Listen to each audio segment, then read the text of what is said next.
بسم اللہ الرحمن الرحیم۔ السلام علیکم۔ علی حیدر زیدی آپ کی خدمت میں۔ آج الحمدللہ سیشن 9 کے ساتھ آپ کی خدمت میں حاضر ہیں، اور اس سے پہلے والے سیشنز میں ہماری عقائد کے حوالے سے گفتگو ہو رہی تھی، کیونکہ ہم نے عقیدہ توحید اور عقیدہ ختم نبوت پہ مدلل گفتگو کی، دلائل پیش کیے، اور کافی وضاحتیں ہوئیں، اور کافی چیزوں کو ہم نے آپس میں ڈسکس کرنے کی بھرپور کوشش کی، اور امید ہے مجھے کہ آپ نے اس سے بخوبی استفادہ حاصل کیا ہوگا۔ آج ہم عقائد کے حوالے سے اپنا آخری عقیدہ پہ بات کرنے جا رہے ہیں، جو کہ عقیدہ آخرت۔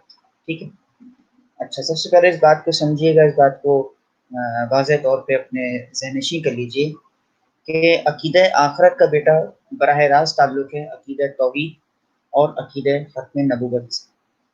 اب دل میں سوال یہ آ سکتا ہے کہ بھائی یہ کیسے ممکن ہے کہ عقیدہ توحید اور عقیدہ نبوت کا تعلق جو ہے عقیدہ آخرت سے، تو یہ کیسے ممکن ہے؟ اب کچھ دلائل سنیے گا، کچھ گفتگو ہے، کچھ باتیں ہیں جو کہ سمجھنے کی ہیں غور و فکر کے ساتھ، کیونکہ میں ہمیشہ کہا کرتا ہوں نا کہ ہمارے ساتھ ایک المیہ یہ ہے ہمارے معاشرے کا کہ ہم غور و فکر نہیں کرتے، ہم تدبر نہیں کرتے، ہم دھیان نہیں دیتے۔ ٹھیک ہے، اچھا جی، تو کیسے تعلق ہے براہ راست عقیدہ آخرت کا عقیدہ توحید اور عقیدہ نبوت سے؟ تو جب پوچھا علماء سے اور اہل علم سے پوچھا، اہل دل سے پوچھا، تو بھائی انہوں نے تو یہ بتایا کہ جب تک کہ کسی صاحب ایمان کا، جب تک کہ کسی مسلمان، کسی مومن کا اللہ پاک کی وحدانیت پہ مکمل اور کامل ایمان نہیں ہوگا، جب تک کہ کسی صاحب ایمان کا نبی پاک صلی اللہ تعالیٰ علیہ وسلم کی ذات مبارکہ پہ، ان کے ایک نبی کے ہونے پہ جب تک کہ مکمل طور پہ ایمان نہیں ہوگا، کامل ایمان نہیں ہوگا، اس وقت تک عقیدہ آخرت پہ مکمل ایمان نہیں ہو سکتا۔ ٹھیک ہے، ظاہر سی بات ہے، جب انسان توحید کا ہی قائل نہیں ہے، جب انسان اللہ کو یکتا، اللہ کو اکیلا، اللہ کو تنہا، اللہ کو احد نہیں مانے گا، تو اس کے دل میں یہ بات کیسے ہوگی؟ وہ اس بات کو تصور کیسے کر سکے گا؟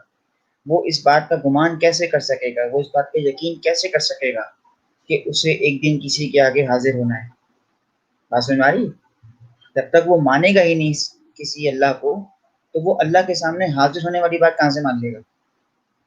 تو تعلق ہو گیا توحید کا اور آخرت کا۔ اسی طرح سے نبوت کی بات آتی ہے کہ جب وہ اللہ کے بھیجے ہوئے پیغمبر کو ہی نہیں مانے گا، جب کوئی اللہ کے بھیجے ہوئے نبی کو نہیں مانے گا، ان کی کتاب کو نہیں مانے گا، ان کی تعلیمات کو نہیں مانے گا، کہ جس نبی کے ذریعے ہمیں پتہ چلا اللہ کے متعلق، جس نبی نے آ کے اللہ کی پہچان کروائی ہے، جس نبی نے الحمدللہ رب العالمین کی تفسیر بتائی ہے، تو جب اس نبی کو ہی نہیں مان رہا تو وہ آخرت کو اور روز محشر کو، روز قیامت کو کہاں سے مانے گا؟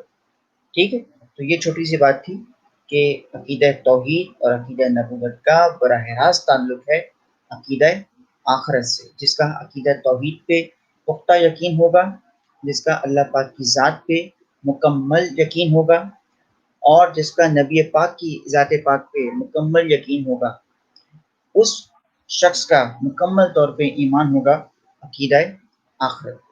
ٹھیک ہے، اچھا، تو اب یہاں سے آگے بڑھتے ہیں۔ ٹھیک ہے، اور جس طرح سے ہمارا کہ یہ پورا ایک سیٹ اپ ہے، سیٹ اپ سے مراد یہ ہے کہ پورا ایک طریقہ ہے عقائد کے حوالے سے، کہ پہلے عقائد کے معنی مفہوم ہوتے ہیں، آپ نے عقیدہ توحید، عقیدہ نبوت میں معنی مفہوم کو پڑھا اور سمجھا، اس کے بعد پھر قرآن اور حدیث کی روشنی میں اس کی اہمیت کو واضح کیا، آپ نے سنا، اس کے بعد اس کے اجتماعی اور انفرادی زندگی پہ کچھ اثرات ہیں۔ ٹھیک ہے، تو اسی طرح سے آج بھی چلیں گے، اور آج ہم پہلے بات کرتے ہیں کہ عقیدہ توحید کے، عقیدہ آخرت کے معنی اور مفہوم علماء کی نظر میں۔ ٹھیک ہے، یہ بات تو طے ہو گئی کہ توحید، نبوت اور آخرت تینوں کا آپس میں باہمی ایک تعلق ہے، تینوں عقائد ایک دوسرے سے جدا نہیں ہیں، ٹھیک ہے۔ اچھا جی، بات یہ ہے کہ بیٹا آخرت کا جو لفظ ہے، آخرت کا لفظ، آخرت کے جو لغت میں معنی آتے ہیں وہ ہیں بعد کے، ٹھیک ہے، یعنی بعد میں کیا ہوگا۔ اور اس لیے جب ہم کہتے ہیں نا اخروی زندگی، اخروی نکلا ہے آخرت سے، اخروی زندگی مطلب کہ بعد والی زندگی، اس کے بعد کیا ہونے والا ہے۔ اچھا اکثر لوگ ایک ہمارے استاد ہیں، ان سے کسی نے پوچھا ایک دفعہ ایسی باتوں باتوں میں کہ کرنے کا کہ یہ بتائیں کیا، اب وہ اپنے بات گنوانے لگے، بھائی میں جو ہوں یہ کام کرتا ہوں اور میں سماجی طور پہ بھی ایسے کام کر رہا ہوں، اور جی میں فلاحی کام بھی کرتا ہوں، اور خوب اپنی تعریفیں خود ہی کر دی انہوں نے ساری کی ساری۔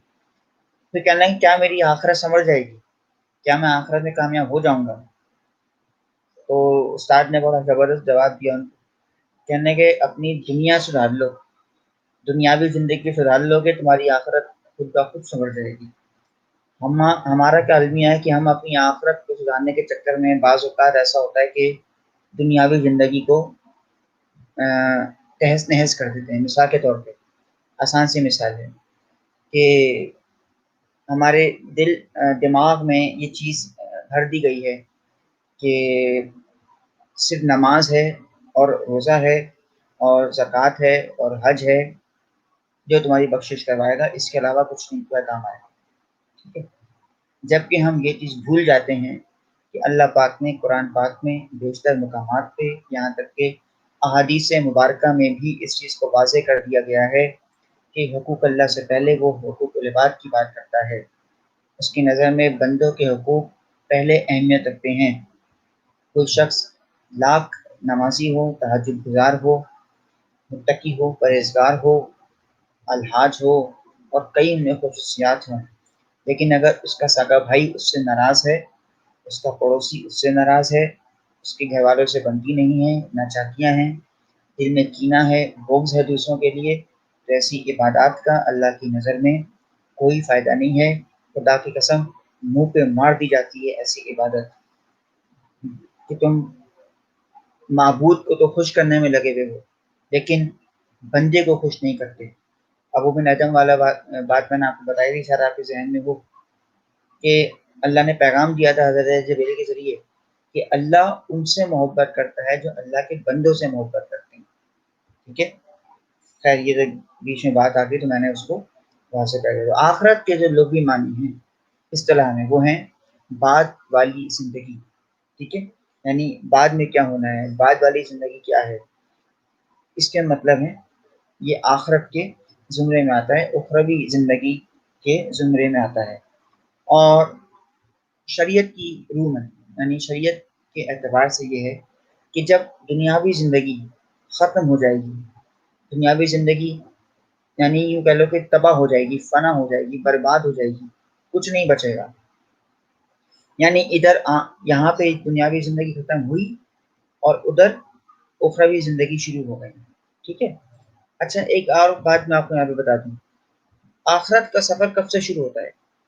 اکثر میں جب سوال کرتا ہوں کسی سے تو اکثر میں نے سوال کیا ہے بچوں سے، تو وہ یہ کہتے ہیں کہ جب قیامت آئے گی، جب حضرت اسرافیل سور پھونکیں گے، جب قیامت آئے گی اور پھر جو ہے وہ حساب کتاب ہوگا، اس کے بعد فیصلہ ہو جائے گا، تب جا کے شروع ہوگا۔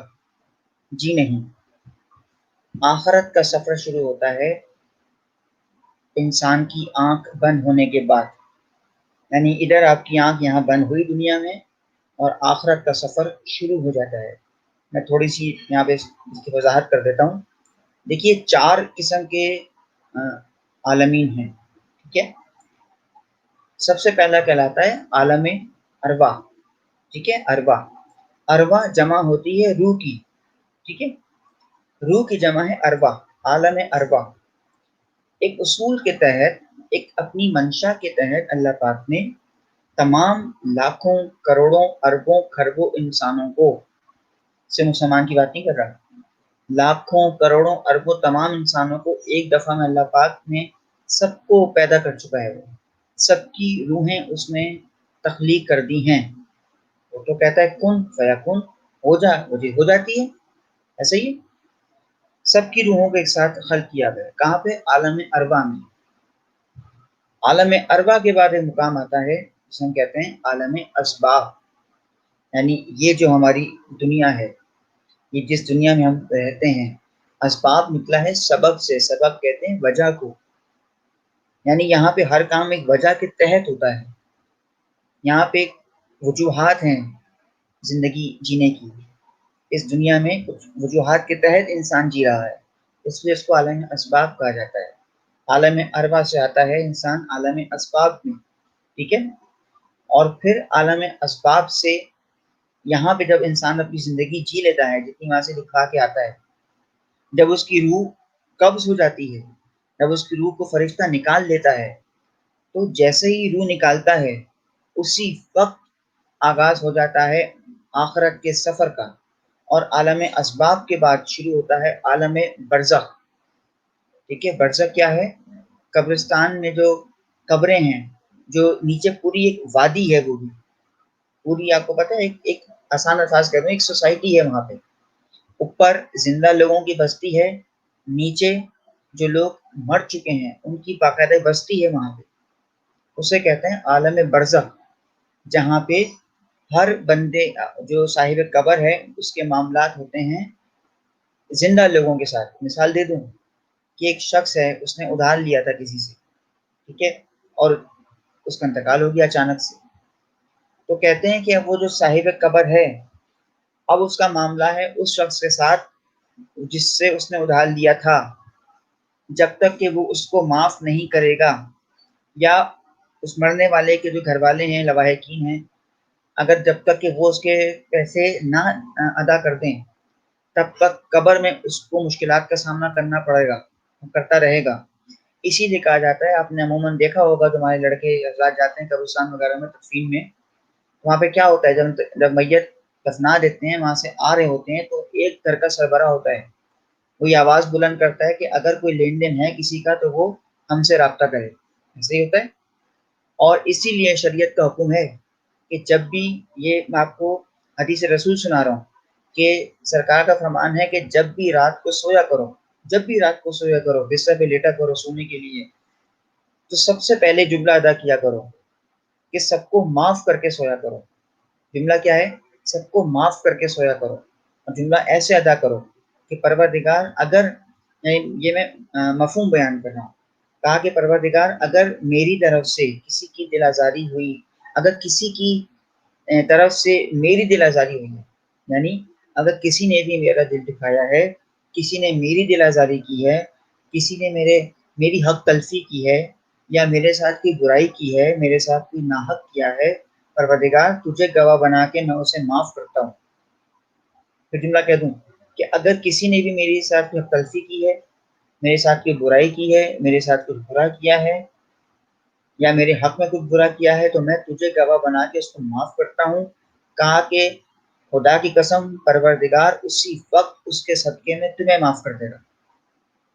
اسی لیے جب بھی رات کو سو تو سب کو معاف کر کے سویا کرو، کیونکہ زندگی اور موت کا کچھ نہیں پتا، یہ سانس آ تو رہی ہے، یہ واپس جائے گی کہ نہیں جائے گی کچھ نہیں پتا، ٹھیک ہے۔ یہ پوائنٹ کلیئر ہو گیا آپ کو؟ یہ کہلاتا ہے عالم برزخ، یہاں سے آخرت کے سفر کی شروعات ہو جاتی ہے۔ محشر تو بہت دور ہے ابھی، اس کو سب بھول جائیے، ابھی جو عالم برزخ کی بات ہو رہی ہے، کہ جو لوگ آج سے سمجھ لیں کہ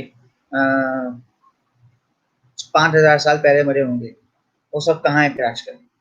وہ سب برزخ کے سفر میں ہیں، عالم برزخ میں ہیں۔ ان کا وہ معاملہ ہے کہ موت سے لے کے قیامت تک کا جو سفر کہلاتا ہے، آسان الفاظ میں موت سے لے کے روز محشر تک کا جو سفر ہے، موت سے لے کے قیامت تک کا جو سفر ہے، وہ کہلاتا ہے عالم برزخ۔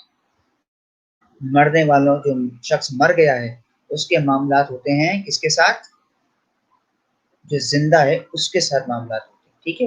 اور اب میں یہاں پہ آخری بات ایک اور کہنے جا رہا ہوں، کہ میں انشاءاللہ آگے بڑھوں گا، کہ جو مر جائے شخص، جو قبر میں ہے، ہم اس کو مردہ کہتے ہیں عموماً، کیا 200% لوگ مردہ کہتے ہیں، جبکہ مردہ تو ہے ہی نہیں۔ اب آپ کہیں گے سر کو کیا ہو گیا، یہ ہمیشہ نئی نئی باتیں لے کے آتے ہیں، اب آج کہہ رہے ہیں کہ جو قبر والا ہے وہ مردہ نہیں ہے، تو بھائی پھر کیا ہے وہ؟ تو شاید آپ نے سورہ یاسین ترجمے کے ساتھ نہیں پڑھی۔ سورہ یاسین کبھی پڑھیے ترجمے کے ساتھ، آج ہی کوشش کر لیجیے گا، پڑھیے اس کو، سورہ یاسین میں اللہ پاک ایک مقام پہ فرما رہا ہے کہ جب ہم ان کی روحیں نکال لیتے ہیں، جب ہم ان کی روحیں قبض کر لیتے ہیں، تو جیسے ہی یہ اٹھتے ہیں تو یہ کہتے ہیں ہم تو بڑی اچھی نیند سو رہے تھے، ہمیں کس نے جگا دیا؟ ہم تو بڑی گہری نیند سو رہے تھے، ہمیں کس نے جگا دیا؟ ہاں جی، تو اب سنیے آگے، ہم جب قبرستان جاتے ہیں تو ہمیں حکم کیا ہے؟ شریعت کا حکم ہے یہ کہ جب بھی قبرستان جاؤ تو کہو کہ السلام علیکم یا اہل القبور السرور ورحمۃ اللہ وبرکاتہ۔ قبرستان جا کے سلام کرو۔ اب کوئی عقل مند ہوگا تو وہی فوراً یہ پلٹ کے جواب سوال کرے گا کہ سلام تو اسے کیا جاتا ہے جہاں سے جواب کی توقع ہو۔ بھائی بندہ سلام تو اسے کرے گا نا جہاں سے سلام کی توقع ہو، اور اسلام تو اس بات پہ آمادہ ہے کہ سلام کرنا سنت ہے اور جواب دینا واجب الاحترام ہے۔ سلام کرنا سنت ہے، جواب دینا واجب ہے۔ میں اگر آپ کو دیکھ کے سلام نہیں کروں گا تو کوئی بات نہیں ہے، ہاں لیکن اگر میں نے آپ کو سلام کیا ہے اور اب اگر آپ نے مجھے پلٹ کے جواب نہیں دیا تو آپ کو اس چیز کیا پوچھ گچھ ہوگی، آپ سے سوال ہو سکتا ہے کہ تم نے سلام کا جواب کیوں نہیں دیا، کیونکہ تم پہ واجب ہے سلام کا جواب دینا۔ اب سنیے، یعنی فیصلہ ہو جائے گا ابھی کہ سو کون رہا ہے۔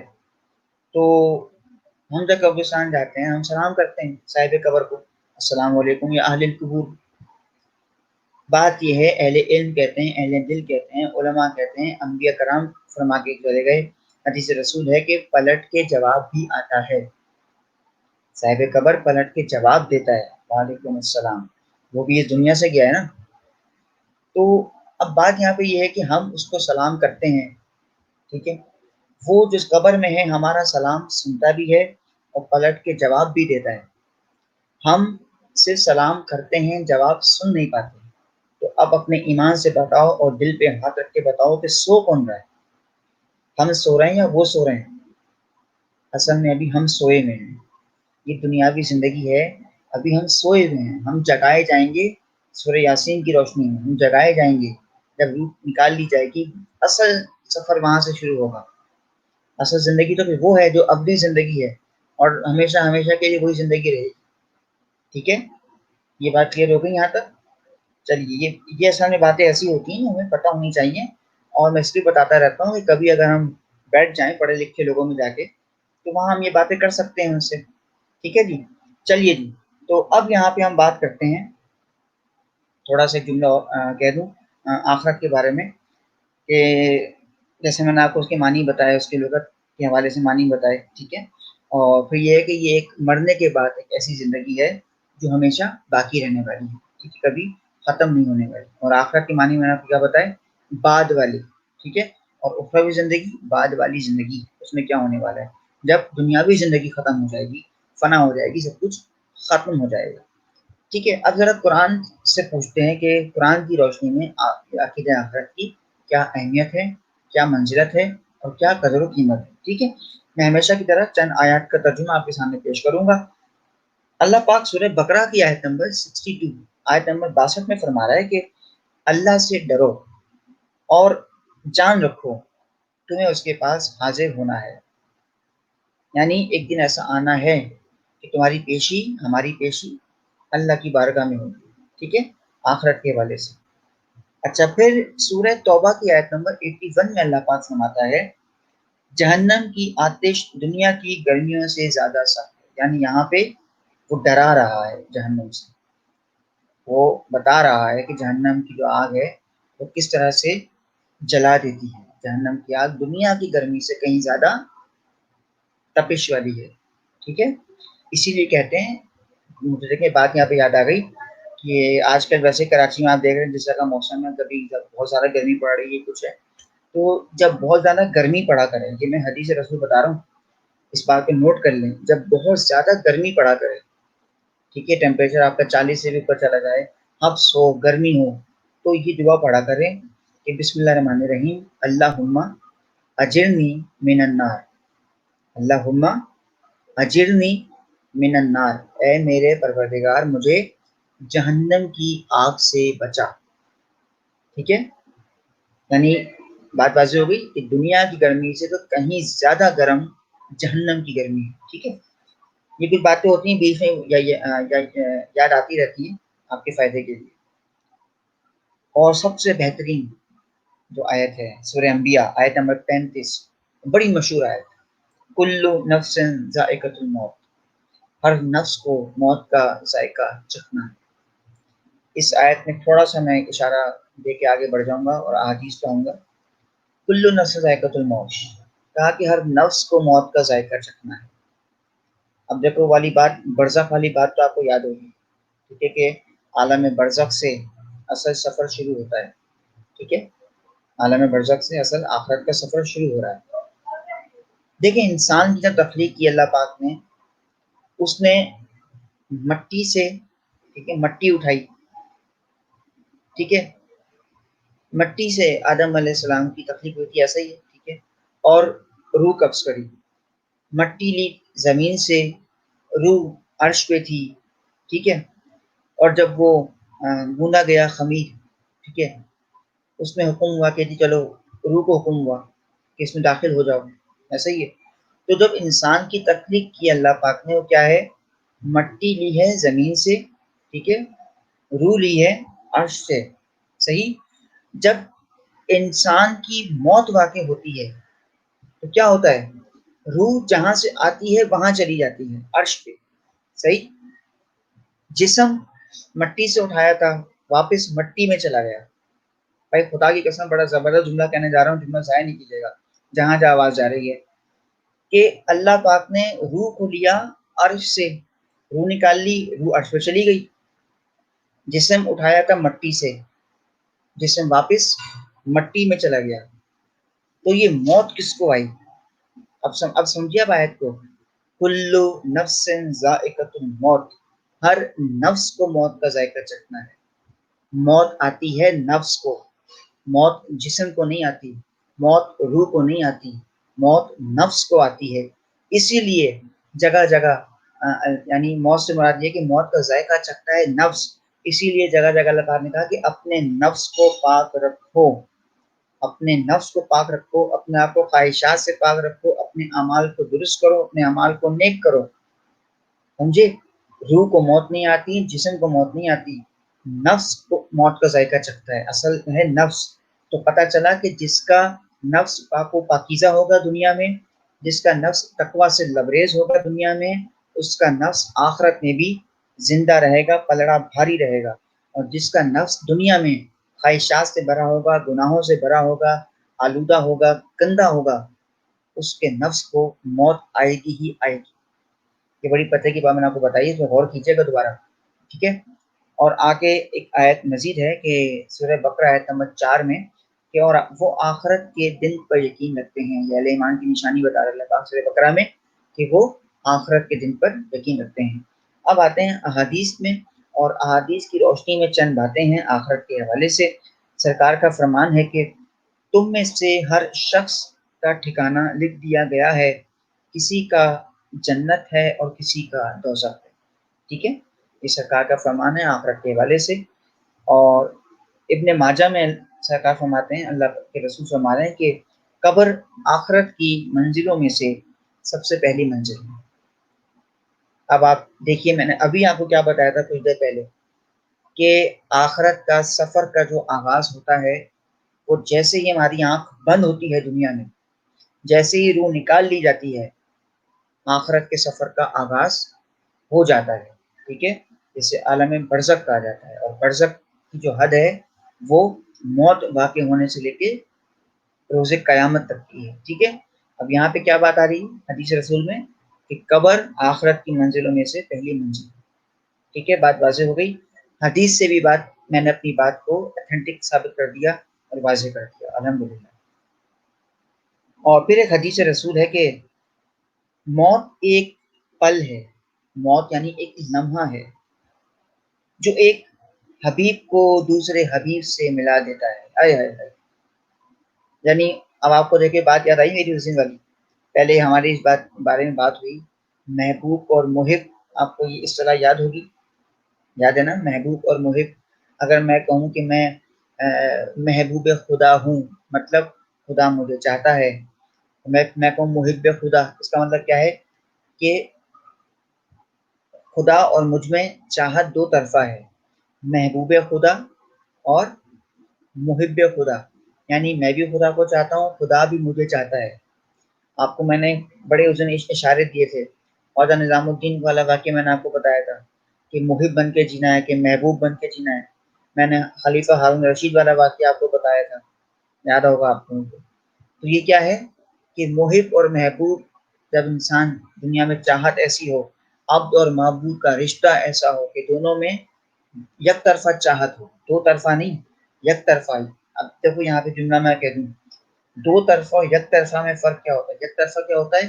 ایک دوسرے میں ضم ہو جانا، اتنا قریب ہو جانا ایک دوسرے کے، اسے کہتے ہیں چاہت. تو کہا کہ موت ایک ایسا پل ہے جو ایک حبیب کو دوسرے حبیب سے ملا دیتا ہے. اور آپ کو والی بات میری یاد آ رہی ہوگی، ابھی میں ذکر کر دیتا ہوں کہ دوبارہ بتا دوں. اکثر لوگ کہتے ہیں کہ یہ اچانک سے موتیں کیسے ہو جاتی ہیں، یہ کسی کو بھی ہارٹ فیل ہو جاتا ہے اچانک سے، برین ہیمریج ہو گیا، اچانک سے انتقال ہو گیا. تو یاد رکھو، اچانک موت ہو جانا بھی بہت سے کے لیے یہ انعام ہوتا ہے. بھائی انعام کیسے ہے؟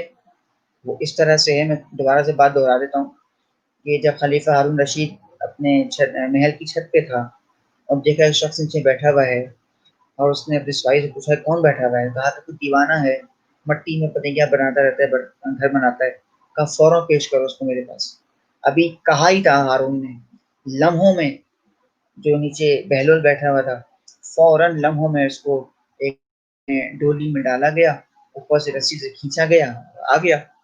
جب لمحوں میں آ گیا تو ہارون نے پوچھا کہ تم ایک دم سے میرے پاس کیسے آ گئے؟ تو بہلول نے کیا کہا تھا کہ آپ نے چاہا تو میں لمحوں میں آپ کے پاس آ گیا، بادشاہ نے چاہا تو میں لمحوں میں آ گیا، حاکم وقت نے چاہا میں لمحوں میں آ گیا. میں نے اگر چاہا ہوتا تو بہت وقت لگ جاتا آپ تک پہنچنے میں. اس نے کہا وضاحت کرو. کہتا ہے میں اگر آپ سے ملنے کی خواہش کرتا، پہلے آپ کے سپاہی سے رابطہ کرتا، سپاہی آپ کے وزیر کو بتاتے، وزیر آپ کی بیگم کو بتاتی، بیگم آپ کو بتاتی، پھر میں آپ سے ملتا، مہینوں میں ہو جا کے ملاقات ہوتی کے لیے آتا، مختصر سا وقت لگتا، یہ سارے معاملات سے مجھے گزرنا پڑتا. لیکن جب آپ نے مجھے چاہا ملنا مجھ سے، جب آپ کی چاہت ہوئی مجھ سے ملنے کی، تو لمحوں میں آپ کے پاس آ گیا. یہی معاملہ عبد اور معبود کا ہے، بندے کا اور خدا کا ہے. جب بندہ چاہتا ہے خدا سے ملنا تو مہینوں مہینوں چلو کاٹتا ہے، مہینوں نمازیں پڑھتا ہے، راتوں کو جاگتا ہے، خوب سجدے خوب ہو رہے ہیں. کیوں؟ اللہ کا قرب حاصل کرنا ہے، اللہ تک پہنچنا ہے، اللہ کو پانا ہے، اللہ کو جاننا ہے. لیکن جب اللہ چاہتا ہے بندے تک پہنچنا تو وہ ایسے بلا لیتا ہے، بس ہارٹ فیل ہو گیا، برین ہیمریج ہو گیا، لمحوں میں چلے گا اس کے پاس. لمحوں میں معاملہ رابطہ ہو گیا عبد اور معبود کا، لمحے لگے ایک حبیب کو دوسرے حبیب سے ملنے میں. کیا کمال کی بات ہے، غور کیجیے گا، دوبارہ غور و فکر کیجیے گا. اچھا جی، یہ ہماری احادیث ہو گئی، ٹھیک ہے. اب ہم آتے ہیں اپنے آخری حصے کی طرف، جو کہ عقیدہ آخرت کے حوالے سے، کہ عقیدہ آخرت کے اثرات کیا ہیں اجتماعی اور انفرادی زندگی کے. لیکن دیکھیے کچھ تقاضے بھی ہوتے ہیں، جیسے میں نے اس دن آپ کو عقیدہ نبوت کے کچھ تقاضے بتائے تھے، ٹھیک ہے. تقاضے مطلب ذمہ داریاں. اگر ہم اس عقیدے کے قائل ہیں تو ہماری ذمہ داری کیا ہے، ٹھیک ہے. تو وہ اس طرح سے ہے بیٹا، سب سے پہلا یہ کہ اعمال کی ذمہ داری، ٹھیک ہے، کہ ہم ذمہ دار ہیں. کیسے؟ اعمال کی ذمہ دار ہیں کہ ہم نیک اعمال کریں. اگر آخرت کی فکر ہمیں کرنی ہے، اگر ہمیں اس چیز کو یقین اگر رکھنا ہے اپنے اندر کہ ہم سرخرو ہوں گے روز آخرت اللہ کے حضور، ہم اس کی نظر میں تمام محشر میں اگر ہمیں کامیاب ہونا ہے تو ہمیں اپنے اعمال کو درست رکھنا ہوگا دنیا میں، یہ ہماری ذمہ داری ہے، ٹھیک ہے. اور پھر کہا کہ نجات کا معیار اعمال صالح. اعمال صالح کہتے ہیں نیک اعمال کو، نیک کام کرنا. اگر ہم نیک کام کریں گے، تقوی پرہیزگاری ہمارے اندر کوٹ کوٹ کے بھری ہے، تو پھر ہمیں نجات سے کوئی بچا نہیں سکتا. صحیح ہے، یہ ہماری ذمہ داری ہے. اور پھر اعضا کی شہادت. شہادت کہتے ہیں گواہی، اعضا کہتے ہیں جسم کے حصے.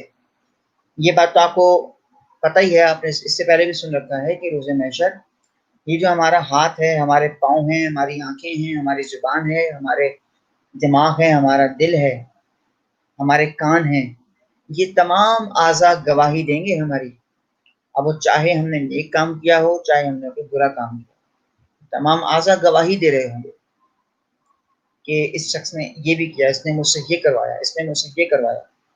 اسی لیے میں اکثر کہا کرتا ہوں کہ چلتے پھرتے راہ چلتے صدقہ دے دیا کروں۔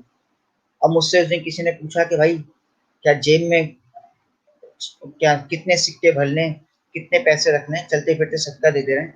تو میں مسکرا دیا ان کی بات پہ، ان کی چھوٹی سی بات پہ۔ وہ سمجھتے تھے کہ بس صدقہ دینا جو پیسہ ہوتا ہے، تو میرے بھائی صدقہ دینا سے پیسہ نہیں ہوتا۔ سنیے غور سے جہاں جہاں آواز جا رہی ہے۔ آپ گھر سے باہر نکلے، رستے میں آپ کو پتھر نظر آ گیا جو بیچ سڑک پہ پڑا ہوا تھا، اس پتھر کو ہٹا دو رستے سے، لوگوں کے لیے رستہ آسان کر دو، صدقہ ہو گیا انسانیت کے لیے، صدقہ ہو گیا، ثواب کا ثواب ہو گیا۔ آپ جا رہے ہیں رستے سے، ایک شخص آپ کو ملا، اس نے آپ سے رستہ پوچھ لیا کہ بھائی یہ ایڈریس مجھے بتا دو، آپ نے اس کو صحیح ایڈریس پہنچا دیا، صدقہ ہو گیا، ثواب کا ثواب ہو گیا۔ اسے کہتے ہیں نیکی اور صدقہ ساتھ ساتھ۔ آپ رستے میں جا رہے ہیں کہ بزرگ آپ کو مل گیا، کہنے کہ مجھے ذرا سڑک پار کروا دو بیٹا، آپ نے سڑک پار کروا دی، نیکی ہو گئی، صدقہ ہو گیا۔ اس طرح سے دی جاتے صدقے۔ آپ نیکی کرتے رہیں، آپ کی جان کی امان ہوتی جائے گی۔ آپ سڑک چلتے نیکیاں کرتے رہیں، رات چلتے نیکیاں کریں گے، چھوٹی چھوٹی نیکیاں ہوتی ہیں، بڑے بڑے انعام ہوتے ہیں، ٹھیک ہے؟ تو صرف پیسہ دینا جو ہے وہ صدقہ نہیں ہوتا میرے بھائی، ایسا نہ کریں، ٹھیک ہے؟ اچھا، یہ کام کرتے رہا کریں بھائی۔ حدیث رسول ہے کہ کسی مومن کو مسکرا کے دیکھنا بھی عبادت ہے۔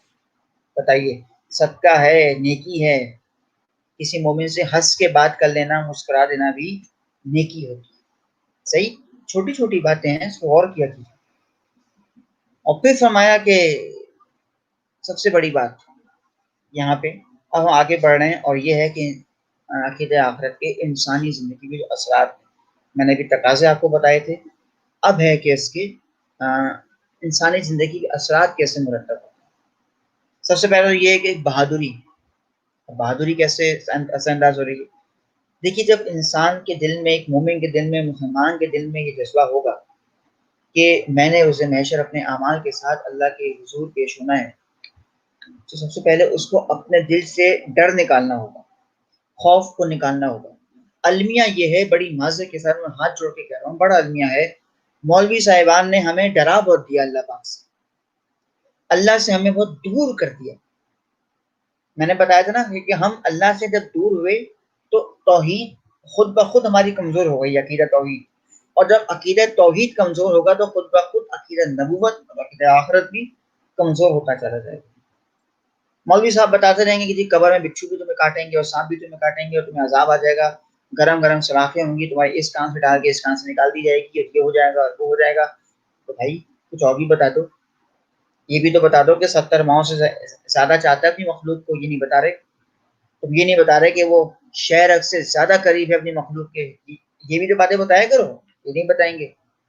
تو بہادری کا جذبہ انسان میں پیدا ہوتا ہے، روز آخرت جو مرتب ہو رہا ہے کہ وہ اپنے سے ڈر نکال دیتا ہے، ڈر نکالے اپنے اندر سے۔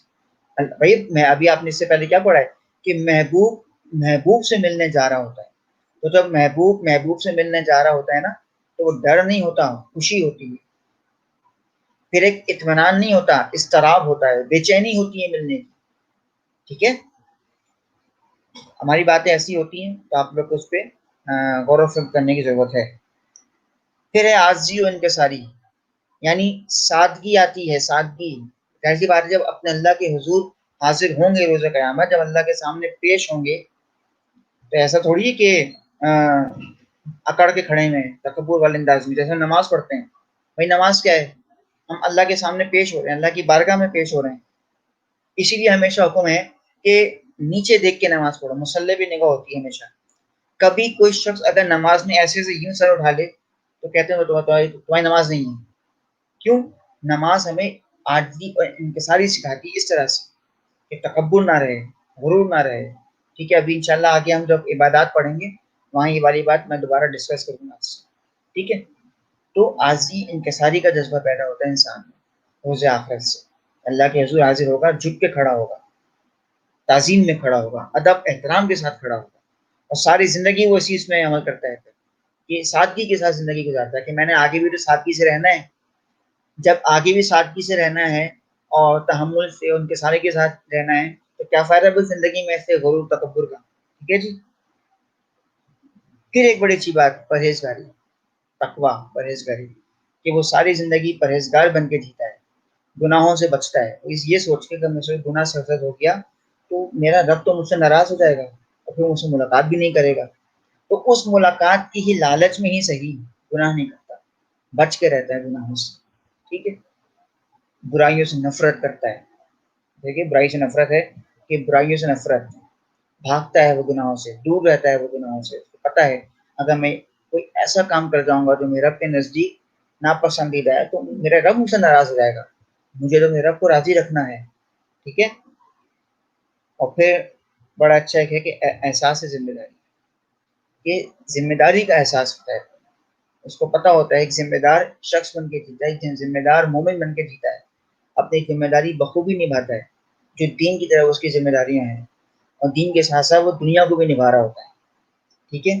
اپنی عبادات سے پیچھے نہیں ہٹتا، عبادات بھی نبھاتا ہے، عقائد کی بھی پوری اطاعت کرتا ہے. ٹھیک ہے. تو یہ تھوڑی سی باتیں تھیں ہماری کہ انسانی زندگی پہ عقیدہ آخرت کے اثرات تھے. ٹھیک ہے. کہ کیا کس طرح سے مرتب ہوتے ہیں، اور ان اثرات کو جب میں نے آپ کو بتایا ہے اس کو آپ اجتماعی اور انفرادی دونوں صورتوں میں لکھ سکتے ہیں. ٹھیک ہے. دونوں صورتوں میں اس کو الگ الگ کر کے آپ کر سکتے ہیں کیونکہ یہ انفرادی اجتماعی دونوں صورتوں میں ہے. اب جیسے ایک صبر، صبر بھی ایک ہے کہ صبر جو ہے، صبر کی کیفیت انسان میں کوٹ کوٹ کے بڑھ جاتی ہے. کہ قرآن پاک کی آیت ہے کہ ان اللہ مع الصابرین، اللہ پاک صبر کرنے والوں کو اپنا دوست رکھتا ہے، اپنا محبوب رکھتا ہے. ٹھیک. اور انسان صبر کا کیوں کہا گیا کہ وہ ساری زندگی جو جیتا ہے نا وہ اس صبر پہ جیتا ہے کہ مجھے اس کا صلہ ملے گا آخرت. وہ اس صبر کے عوض جی جاتا ہے ساری زندگی، صبر کرتا ہے، پیشنس رکھتا ہے کہ جو میں نیک عمل کر رہا ہوں مجھے فوراً ابھی نہیں ملے گا، آخرت ملے گا. اسی لیے ایک حدیث رسول ہے کہ اگر بندے کو پتہ چل جائے، ہم جو شکوا کرتے ہیں نا کہ میری فلانی دعا قبول نہیں ہوئی، اللہ نے میری فلانی خواہش پوری نہیں کری، کاش کی پوری ہو جاتی. کہتے ہیں روز قیامت، روز محشر، جنت میں جو انعامات ملیں گے، ایک محل ہوگا جنت میں نا، ایک محل ہوگا. جب مومن اس کو دیکھے گا تو کہے گا، فرشتہ پوچھے گا یہ محل مجھے کیوں دیا گیا ہے. سنیے، کہا کہ وہ کہے گا یہ محل مجھے کیوں دیا گیا ہے. تو فرشتہ کہے گا کہ یہ محل تمہاری ان دعاؤں کے عوض تمہیں دیا گیا ہے جو دنیا میں قبول نہیں ہوئی. جو خواہشات تمہاری دنیا میں قبول نہیں ہوئی اس کا صلہ اللہ پاک نے تمہیں یہاں دیا ہے، یہ ہے تمہارے ان دعاؤں کا عوض. تو اس وقت مومن کہے گا کاش کہ مجھے پتا ہوتا کہ مجھے اتنا بڑا انعام ملے گا میری دعا نہ قبول ہونے کے عوض، تو کاش میری کوئی دعا قبول نہ ہوئی. خدا کی قسم اپنے پاس سے نہیں کہہ رہا، ہے یہ احادیث کی کتابیں پڑھا کریں، حدیث رسول ہے یہ. آگے بڑھتے ہیں اور ایک دو باتیں اور ہیں، اس کے بعد انشاءاللہ اس کو ختم کرتے ہیں. معاشرتی توازن، یعنی معاشرے میں انسان اپنا ایک توازن قائم رکھتا ہے، عدل و انصاف کا، مساوات کا، بھائی چارگی کا، یعنی رشتوں میں توازن قائم رکھتا ہے. ماں کا جو رتبہ ہے اس کی نظر میں ماں، بہن، بیوی، بیٹی، باپ، بھائی، بیٹے، دوسرے رشتے جتنے بھی ہیں سب کو ساتھ لے کے چلتا ہے. کیونکہ وہ جانتا ہے یہ بات کہ جب اسے محشر میں جائے گا اللہ کے حضور تو اللہ وہاں بھی سب کے ساتھ برابری کا سلوک کرے گا. وہ کسی بیٹے کو اس کی ماں کی وجہ سے نہیں بخش دے گا، یاد رکھیے گا، ایسا ممکن ہی نہیں ہے. وہاں بھی اس نے ایک توازن قائم رکھا ہوا ہے. تو انسان اس چیز کو اپنے ذہن میں رکھتا ہے. ٹھیک ہے. تو یہ چند باتیں تھیں عقیدہ آخرت کے بارے میں جو آپ سے ہم نے کی.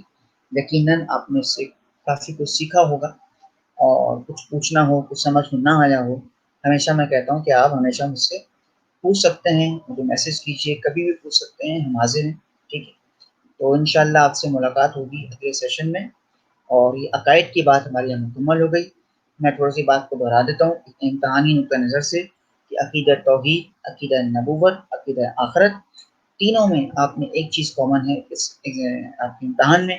یا تو پوچھا جا سکتا ہے کہ توحید، نبوت یا آخرت کے معنی اور قرآن و حدیث کی روشنی میں ان کی اہمیت. ٹھیک ہے. یا آپ سے پوچھا جا سکتا ہے کہ عقیدہ توحید یا نبوت یا آخرت کے انسانی زندگی کے اثرات.